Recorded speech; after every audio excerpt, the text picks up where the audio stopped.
Olá, muito bom dia a você que nos acompanha pelo Centro de Mídias e Educação de São Paulo. Eu sou o Tony, seu professor de matemática. Hoje, nessa segunda-feira, tá friozinho, mas tá animado. E para animar mais ainda, eu chamei ele, o nosso porta-voz, Jonas Almeida. Bom dia! Bom dia, sejam todos bem-vindos para mais uma aula de matemática aqui em São Paulo, capital frio. Menos o Tony não tá com esse frio todo, mas já vou dar um bom dia a todos aqui. Bom dia ao professor João aqui da escola Edson Rontani aqui de Piracicaba. Então, ele representando todo mundo, bom dia a todos aí para mais essa semana, né, Tony? É isso aí, em Brasília, 7 horas e 31 minutos. Isso Vamos lá, aí. então. Vamos acompanhar aqui, ó, a nossa aula de hoje é resolvendo problemas, é a parte 4. A gente já falou na parte 1, na parte 2 e na parte 3 a respeito de como interpretar os problemas, como localizar as pistas dentro desses problemas, né? E assim a gente conseguir relacionar com essas pistas as operações que nós precisamos para resolver o nosso problema. Uma coisa muito tranquila, percebi que o pessoal está levando muito de boa, muito tranquilamente isso daí, e a gente vai continuar hoje, né? Mas para isso, a gente vai retomar algumas palavrinhas, dar uma retomada em tudo aquilo que a gente deu uma discutida na semana passada. Beleza? Vamos lá. A nossa habilidade é F06MA03 e os objetos de conhecimento são as operações, né? Então vamos começar. Relembrando, né? Observando as palavras. Então, essas duas palavras que estão aparecendo na tela aí para vocês, a gente já discutiu elas, né, Jonas?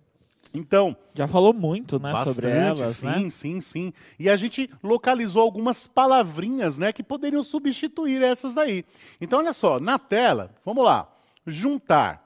O juntar, a gente pode substituir por unir, pode substituir por somar, né, que é um verbozinho que a gente inventou dentro da matemática aí, né, que no caso seria adicionar. Então, a operação que nós podemos relacionar com essas palavras, entre outras, né? Não são só essas três aí que lembram a adição, né? O E também lembra adição, a própria vírgula dentro do texto também pode remeter à adição, também pode, né? Não é sempre que você vê uma vírgula lá, você vai colocar um sinalzinho de mais, não é isso, né? Isso tudo depende da interpretação do contexto, né? Tá certo? Quando a gente fala de troco, troco é o que sobra, né? Vou lá comprar pão, paguei com uma nota de R$10, o caixa vai e me devolve o restante do dinheiro. Então, troco é restante, é sobra, né? Então, olha só, lá na telinha, ó, troco é o resto, é a sobra, né? E aí, a gente relaciona com a operação de subtração, né? Isso já foi falado, estamos só retomando, né? Outras duas palavrinhas que a gente discutiu, Jonas, foram as palavras repartir e ampliar, né? Repartir é uma palavra que a gente até usa bastante, né? Principalmente quando a gente é mais novinho, que a gente tem que repartir o nosso dinheiro com o irmão, repartir o bolo, repartir a gelatina, repartir o chocolate. Parece que a gente vive para repartir quando a gente é criança, né? Mas é verdade, tem que treinar esse negócio aí mesmo. Então, o repartir, ó, é a mesma coisa que parcelar. E guarda essa palavra aí, parcelar. Essa palavra é uma palavra muitíssimo importante, principalmente quando a gente está pensando em comprar alguma coisa, a gente sempre localiza lá. Parcele em tantas vezes à vista ou com entrada, e a gente vai discutir um pouquinho sobre isso hoje, aí vai ser super bacana. Então nós temos aí o parcelar e nós temos o dividir, né? O próprio verbo dividir, né, Jonas, já lembra já a operação, já remete diretamente à operação, que é a operação de divisão. Isso Certo? aí. E é sempre bom e importante ressaltar, né, que nós vamos falar muito sobre essa questão da divisão, né? Sim. Essa ideia de repartir, né, esses verbos nós vamos comentar bastante, principalmente aí futuramente em outros anos, né? Sim, quando a gente vai falando de frações, principalmente, né? Então, olha só, no ampliar, nós temos o dobrar, nós temos o aumentar, né? Podia ser o triplicar, quadruplicar também, poderia ser. Isso lembrando da geometria, né, Jonas? Quando a gente aumenta uma figura, os lados da figura, a gente vai multiplicar os lados dessa figura por um valor fixo, né? Tá? E então, a gente vai trabalhar com a multiplicação. Beleza? Muito bem. Agora que a gente já falou dessas palavrinhas, vamos ver um probleminha. Olha o que diz esse problema. Bem interessante. É um problema que está lá na página 58. Adivinha da onde? Lá do EMAI, Jonas, ó. É um Legal. probleminha do EMAI, um materialzinho super bacana, né? que a gente tem aí, que tem bastante probleminhas a respeito de operações básicas, né? Então, o que que fala o problema? Diz o seguinte: Marta pagou R$ 2.264 da seguinte forma: deu 260 de entrada e pagou o restante em 3 parcelas iguais. Qual o valor de cada parcela? Tá? Então, a Marta fez uma compra qualquer, né? O que daria para comprar com R$ 2.264, Jonas? Uma cama. Uma cama. É. Você comprou alguma cama recentemente, né? Olha só. Então, sim, uma cama. Ela comprou lá uma cama, né? R$ 2.264. Só que, o que aconteceu? Ela optou por uma forma de pagamento, né? Então, a gente escuta bastante isso na televisão, né? Ah, você pode pagar em 3 vezes, com entradas de tanto, não sei. Falei igual comercial mesmo, né? Fazendo propaganda já. Então, vamos lá. Você percebeu uma coisa interessante aí, Jonas? Esses R$ 260 aí, não sei se os jovens aí perceberam também, né? Nós temos R$ 260 e esses R$ 260, vou até grifar aqui para vocês, ó. Esses R$ 260 é de entrada, né?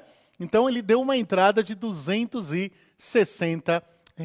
O que significa essa entrada para vocês? Vocês já ouviram esse termo aí? Em algum momento, numa compra, seu pai falando, na televisão, o que esse valor de R$ 260 significa? Eu não vou nem dar tempo, tá, Jonas? Não sei se de repente o pessoal já subiu alguma coisa aí. Alguns professores colocaram já algumas respostas referente acredito o valor eu, final, né? Que é o valor final. Então, por exemplo, ó, eu encontrei do Guilherme 668 e também da professora Célia aqui 288. O Guilherme é um aluno da escola Eduardo Souza Porto, lá de Fernão, aqui, sempre participando também. A ideia, acho que referente a tudo isso, da sua pergunta, né, da entrada, a Evelyn colocou aqui, ó, a Evelyn da professora Maria aqui colocando, é o primeiro valor pago da escola Oswaldo Gagliardi, lá da Leste 3, aqui da capital. Muito bem, muito bem. Então, é mais ou menos assim. Você chega para o vendedor e fala, ó, vamos pagar esses R$ 2.264, mas eu não posso pagar tudo de uma vez, certo? Então, vamos fazer o seguinte, a gente vai dividir esses R$ 2.264 em várias parcelas, olha a palavra parcela aí, né? E essas parcelas eu vou pagando um pouquinho por mês. Beleza? Aí o vendedor fala, não, beleza não. Né? Vamos fazer diferente. Você me dá um valorzinho agora, nesse exato momento, e a gente abate esse valorzinho que você está me dando agora e divide o resto que sobrar. Certo? Então, a entrada, o que é? É aquele valorzinho que a gente paga no ato. Tá? Esse valor ele pode variar. Né? Ele pode ser qualquer valor. Na verdade, você pode dar qualquer valor de entrada e o restante você pagar a prazo. Nesse caso, a Marta optou por dar R$ 260 de entrada. Então, para a gente fazer esse cálculo, a primeira coisa que nós precisamos fazer, o que é, Jonas? Subtrair? Subtrair a entrada. Boa. Né? É sempre bom ressaltar que, geralmente, às vezes, essa entrada até, às vezes, é o valor da parcela. Pode ser também. Pode ser também o valor da parcela, né? Exato, exato. Nesse caso, ela tinha R$ 260. Então, o que nós temos que fazer? Nós temos que subtrair esses R$ 260 dos R$ 2.264. E é o que a gente vai fazer agora, né, Jonas? Isso aí. Olha só, vou subir aqui, ó. Vamos descontar a entrada. R$ 2.264 menos 260, que é igual a 2004. Isso daí dá pra fazer cálculo mental, né? Tranquilo, né? Dá pra fazer. Sim, porque a gente tem 2.264, né? Então fica fácil de tirar, né, de cabeça, né? Bem tranquilo. Muito bem. E o que ela fez depois, Jonas? Depois ela parcelou o restante em 3 partes iguais, em 3 parcelas iguais, né? Quando a gente fala parcela, acho que até meio redundante falar parcelas iguais, né? Tá? Mas é que acontece alguns casos em que as parcelas são decrescentes, mas aí, gente, é uma coisa mais complexa, né? Quando a gente compra imóvel, pode acontecer muito isso. Depende também, tem lugares que cobra juros, determinada parcela, então tem toda uma avaliação financeira por trás, não é isso? Exato, né? Mas dentro da matemática, a ideia de parcelar é dividir em partes iguais, tá certo? Então, o que a gente vai fazer agora? A gente vai pegar os 2.204 e dividir por 3 e descobrir quanto é que custa cada parcela. Eu vou dar para vocês aí um minutinho, a gente já volta.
R$668. Muito Foi bem. a resposta aqui. Aí vou dar alguns créditos aqui. Ó. Professor Domingos, da escola Pei Severino de Cachoeira Paulista, no Vale do Paraíba, aqui, colocando a resposta, né? 368 dos alunos. Ana Letícia, Ana Márcia, aqui todos participando. Arthur, da professora Ana Cláudia, aqui também, 668. Lá da Pei Jerônimo Trazi, de Turmalina, aqui, professora Leandra, do aluno Vinícius também, 668. Foi unanimidade aqui, Tony, os 668. Palavrinha não.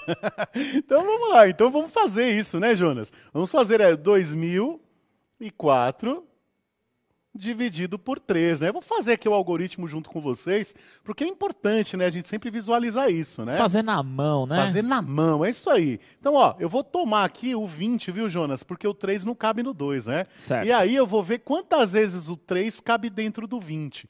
Se eu pensar na tabuada do 3, o número mais próximo do 20 que eu tenho é o 18, que são 6 vezes o 3. Então, são 6 vezes. 6 vezes 3 dá 18. Para 20, sobra 2, olha lá. E aí, Jonas, eu vou descer aqui o outro 0, tá vendo? Vai caber 6 vezes de novo, porque é 20 novamente, né? 6 vezes 3 também vai dar 18. Para 20 vai sobrar 2. E aí sobra o 4, né, Jonas? Que eu vou descer aqui, ó. Lá na tabuada do 3, o 24 é o 8 vezes 3, né? Então aqui é 8. 8 vezes 3 é igual a 24. Para 24 é igual a bola, rosca. Então deu R$668 cada parcela. Subindo aí a respostinha, ó, vamos dividir o restante por 3. 2004 dividido por 3 é igual a 668. Legal? Eu gostei muito dos alunos, né, colocando, eu gostei de como eles colocaram a resposta. Eles colocaram 3 vezes, né, 3x de 668. Quem fez isso, por exemplo, foi o Lucas, Legal. da professora Natália, que aí representa 3 parcelas de, né? Exatamente. E a gente vê essa forma de apresentação nos comerciais de loja, por exemplo. A gente sempre vê lá o 3, no caso, se fosse esse caso, né? Veria o 3, o xizinho de vezes, né? E o valor de cada parcela, tá? Sempre olha as letrinhas miúdas, né? Porque a gente vê, às vezes, lá o parcelamento, 3 vezes de 668, e está em letrinhas miúdas escrito assim, com entrada de R$260, tá? Então tem que prestar muita atenção nessa ideia da entrada, porque é muito importante. E eu espero também que você tenha anotado aí no seu caderno, parcelar, né, entrada, o que é importante, anota no caderninho para você não esquecer do que se trata. Se você quiser ver se sua conta está certa, faremos aí a nossa conta toda ao contrário, né? 3 vezes os 668, o resultado que der, a gente soma os 260 e aí a gente tem que chegar aí no 2.264. Certo, Jonas? Certo. Muito bem. Agora, Jonas, olha só, tem um probleminha muito bacana aí, ó, que ele é até um pouquinho complexo e tal, mas ele é bem tranquilo. Se a gente ler com bastante calma, a gente consegue chegar no resultado tranquilamente. Beleza. Tá? Que é uma questão que está lá no nosso Aprender Sempre, lá na página 95. né, no caderno do aluno. Quem tem aí o caderno do aluno, tranquilo, pode abrir lá, acompanha. Quem não tem, não tem problema, tá na tela aí, né? É só ler na tela, acompanhar, vai dar tudo certo, tá bom? Então, olha o que diz. Após arrecadar 1.402 cestas básicas, uma comunidade distribuiu as cestas da seguinte maneira. Quantidade de cestas, eles davam uma cesta para cada família que tinha até 4 pessoas. Então, se a família tinha 1, 2, 3 ou 4 pessoas, receberia uma cesta básica. Certo? Muito bem. Para famílias que tinham de 5 a 7 pessoas, ou seja, famílias com 5, 6 e 7 pessoas, receberiam 2 cestas básicas. Beleza. Legal. E aí, famílias com 8 a 10 pessoas receberiam 3 cestas básicas. Então, famílias com 8, 9 e 10 pessoas receberiam aí 3 cestas básicas. Então, eu precisava ver a quantidade de pessoas na minha família para me enquadrar a quantidade de cestas. Legal. Quantas pessoas tem na sua família, Jonas? 2, eu e minha esposa. Então você receberia uma cesta básica. Uma cesta básica. Uma cesta básica. E o seu caso? No meu caso, veja só, sou eu, meus 2 filhos e 4 gatos. Eu vou contar os gatos. Não para ganhar mais cestas básicas. Não conta. Não, vamos contar, vai ser legal, porque a gente muda a resposta, Jonas. Faz de conta que vale. Então, ó, tá sou bom. eu mais 2 filhos, somos 3. E aí tenho 4 gatos, né? Luiz, Carol, a Nina e o Salem, né? Então são 7. Então eu receberia quantas cestas básicas, Jonas? Com 7 pessoas? 3. Você receberia 2 cestas básicas. 2 cestas básicas. Por isso que eu coloquei os gatos, para dar uma resposta diferente, entendeu? Ah, beleza. Tá? Então veja só. A minha família tem 7 contando com os gatos, né? Eu coloquei os gatinhos para receber mais cestas básicas aí. Eu recebo 2 cestas básicas. Deu para entender? Tranquilo? Tranquilo, né? Então vamos lá. Jonas, 175 famílias continham, né, até 4 pessoas. Então, ali no nosso texto, ó, até para subir para eles darem uma lida aí, ó. Olha lá, 175 famílias continham até 4 pessoas, Jonas. Essas 175 famílias aí, Jonas, quantas cestas básicas cada uma vai ganhar? Cada um vai ganhar uma, né? Tem até 4 pessoas. Só dando também aqui, ó, que você levantou a bola e os professores já vêm cortando aqui, né? Então, o professor Adilson falou que ganhou de você, ele tem 9 gatos. Uau! E a professora Rose aqui tem 5 felinos. 5 felinos. Ó, quem foi que falou que tem 9 gatos aí? Professor Adilson. Adilson. Vamos imaginar o professor Adilson. Se for só ele e os 9 gatos, na casa dele tem 10 pessoas, né? Isso. Pensando que o gato é pessoa. É. Eu considero, porque eu gosto dos felinos, Imaginando, né? Isso, Isso. Então ele receberia 3 cestas básicas. Isso mesmo. Muito bom, né? Legal. Parece brincadeira ficar falando de gato e tal, mas a gente tá aumentando a conta só para poder adaptar a resposta, viu, gente? Não é brincadeira, não. É só para adaptar a resposta, às vezes vocês compreenderem essa ideia da distribuição. Tá bom? Olha só. E aí, Jonas, além dessas 175 famílias com 4 pessoas, nós temos aí 145 famílias que continham entre 5 e 7 pessoas. Essas 145 famílias aí recebem quantas cestas básicas? 2, né? Então ela 2 está cestas. na segunda classificação, digamos ali, Está né? na segunda classificação, né? Muito bem. E tem mais aí, ó, 154 famílias que tinham entre 8 e 10 pessoas. Essas, Jonas, vão receber aí cada uma 3 cestas básicas. Isso aí. Legal. Fechado. Muito bem, gente. Depois que eu distribuí todas essas cestas básicas, todas elas, vieram as famílias com 4 pessoas, vieram as famílias com 5 a 7, vieram as famílias de 8 a 10, e eu distribuí cesta básica para todos eles. Um de cada vez, para não ter aglomeração. Para não ter aglomeração, porque não pode, né? Usando máscara. E aí, gente, o que aconteceu? Sobrou algumas cestas básicas. Né? E essas cestas básicas, o que vai acontecer com elas? Eu vou distribuir também. Agora, para famílias com mais de 10 pessoas. Porque ela não está na tabela, vocês viram? Ó, eu tenho famílias com 8 a 10 pessoas. Mas a gente sabe que tem famílias que têm mais de 10 pessoas em casa, né? Sim. Então, o que vai acontecer? A gente vai distribuir o restante para essas famílias. Beleza? Certo. Uhum. Legal. Então, ó, primeira pergunta aí que eu vou fazer e já vou responder é quantas cestas sobraram após a primeira distribuição? Tá, né? Então eu já fiz a distribuição até 10 pessoas, né? A primeira distribuição... Até 10 famílias, não é? Eu vou considerar aí, Jonas, a primeira distribuição como sendo as famílias com uma pessoa. Ah, tá bom, beleza. Tá? Eu vou considerar dessa forma. Ok. Então, eu vou pensar o seguinte, ó. A primeira família recebeu apenas uma cesta cada. Logo, foram distribuídas 175. Subtraída das 1.402, sobraram 1.227 cestas. Isso mesmo, né? ó, o Guilherme aqui, ó, o Guilherme é muito rápido aqui, ele já respondeu isso aí, lá da escola Eduardo Souza Porto. Muito bem. 1.227, isso Legal, mesmo. legal. O que a gente vai fazer agora, gente? Ó, vamos fazer o seguinte agora. Vamos ver quantas cestas cada tipo de família recebeu. Beleza? Então aqui, ó, no comecinho já foram 175, certo, Jonas? Certo. E as outras aqui? Quantas cestas vão receber? Vamos dar 2 minutinhos aí, Jonas? A gente já volta? Fechado. Para o pessoal ver quantas cestas cada um recebeu. Voltamos já.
Tornamos aqui, Tony. Olha, muitas respostas, né? E aí, bem divididas por conta de cada questão, né? Se você for pensar em apenas uma operação que teria que ser feita, a professora Ana colocou assim, lá da escola Roque Bastos, de Biúna. Então, os alunos do sexto ano A, B e C colocaram assim. Já fazendo a operação, 175, que é a da primeira linha, né? Vamos pensar assim. 290, que é a da segunda linha. E 462, no caso ali da terceira linha. Perfeito. E já colocou a resposta. Legal. 927 cestas básicas aí foram distribuídas. Encontrei também aqui, né, de outros, né, da professora Márcia aqui, ó, a resposta da aluna Sofia, colocando entre 5 e 7, né, pessoas, 290 cestas básicas, né? E aí, Legal. 927, desculpa, a resposta aí no total, Tony. Legal, muito bem. E é isso mesmo, né? Se a gente fizer aqui 2 vezes 145, né? 2 vezes, ó, vou colocar aqui, ó, 2 vezes 145, a gente vai ter um valor de 290. E 3 vezes o 154, né? Vai dar aí o 462, né? A nossa aula aí já está quase terminando. O que eu vou fazer, Jonas? Eu vou determinar quantas cestas cada família com mais de 10 pessoas receberam. Nós temos aí 95 famílias com mais de 10 pessoas, tá? Então vamos fazer essa operação para ver quantas cestas cada família recebeu? Bora. Vamos lá. Então, ó, subindo aqui a resposta, nós temos aí, ó, 175, 145 famílias 290, 154 famílias 462. Adicionando tudo, deu 927 cestas, assim como o pessoal já mandou pra gente. E aí o que eu vou fazer, Jonas? Eu vou ver quanto que sobrou. né? Aham. Vou fazer lá, 1.402 menos 927 deu 475. Muito bem. Aí eu vou pegar o 475 e vou dividir aí por 95 pessoas. 475 dividido por 95 famílias, cada família vai receber 5 cestas básicas. Tá? Volta de novo na tela aí, direção pra gente, por favor, ó. Dá um print aí, ó. Já dá um print para você pegar Isso! Muito bem, para você dar uma estudada aí. E nossa aula está chegando ao fim, né, pessoal? Na próxima aula a gente continua falando um pouquinho sobre esse problema ainda, tá certo? Interpretar mais problemas. Esse era um problema bem longo mesmo. Era um problema bem mais complexo, porque eram várias operações envolvidas dentro do mesmo problema. Mas é importante a gente perceber que a interpretação de texto é importantíssima aí. Jonas, bom dia e muito obrigado. Obrigado, Tony. Até a próxima, né, Tony? É isso aí. Valeu, rapaziada. Tchau, tchau. Tchau, tchau.